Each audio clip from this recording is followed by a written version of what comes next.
Yes, Miss Unisa. Pasensya na po. Hindi po namin na-verify yung false information. Sisiguraduhin po namin na hindi na ito manguli. Miss, 2 beses ka nang nag-report ng di ayos. Susunod, ikaw na yung dadamputin namin. Pasensya na po talaga, sir. Mabuti, natawagan ko yung nanay ni Justin. At siya mismo nag-confirm na nag-away daw silang mag-ina kagabi.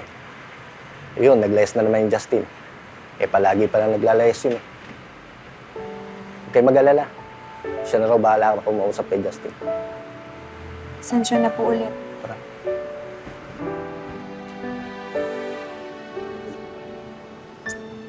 Kaya.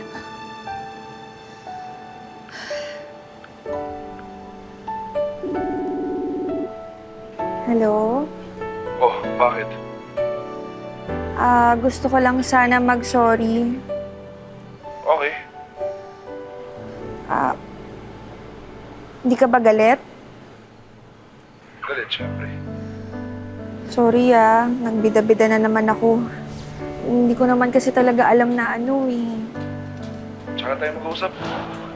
Babalik ka dito? Hindi ko sure. Maraming sumbongera dyan eh. Sorry.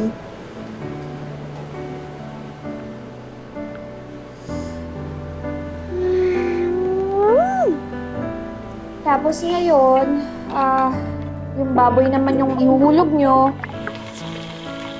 Ano? Puro Justin yung comment? Laban Joy? Ang galing mo, Joy? Para naman sinabi nyo hindi ako marunong magluto. Ang gusto nyo katawan. Grabe kayo Napainit nyo yung ulo ko.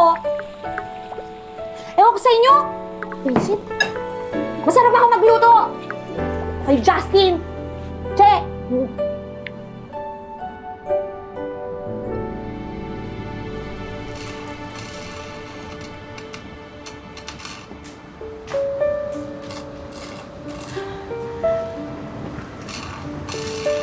Justin?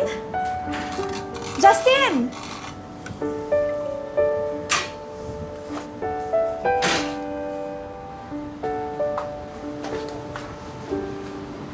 Bumalik ka. Bakit? Magsusumbong ka ulit? Sorry. Pero, buti bumalik ka. Hindi tinatapos lang ako ng commission at work tapos lilipat na ulit ng bahay.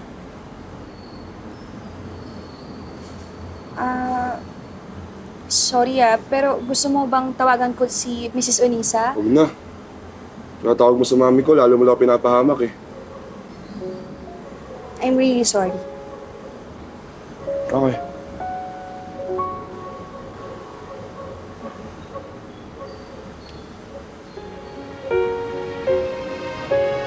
Pasalamat ka. Finally, na-realize na ni mami na ito talaga yung gusto kong gawin. Kaya, ayun, hayaan na daw niya ako. Talaga? Napanatag na siya. Akala kasi nung una, magbabakalaw na walang kwento yung ginagawa ko eh. Pero, nung nakita niyo yung video mo, nakita niya na marami akong clients dahil dito. Ito, Wow. I'm really happy for you. Pero, kailangan pa bang umalis ka? bakit? Namimiss mo yung ingay?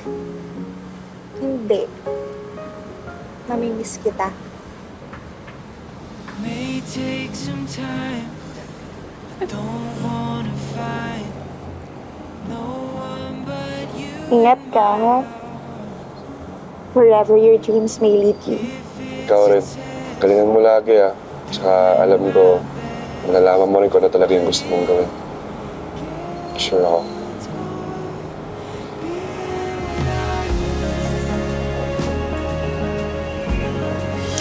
Being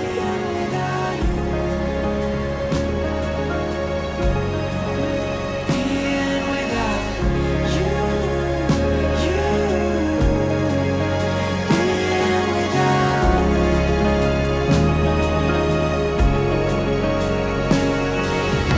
pulling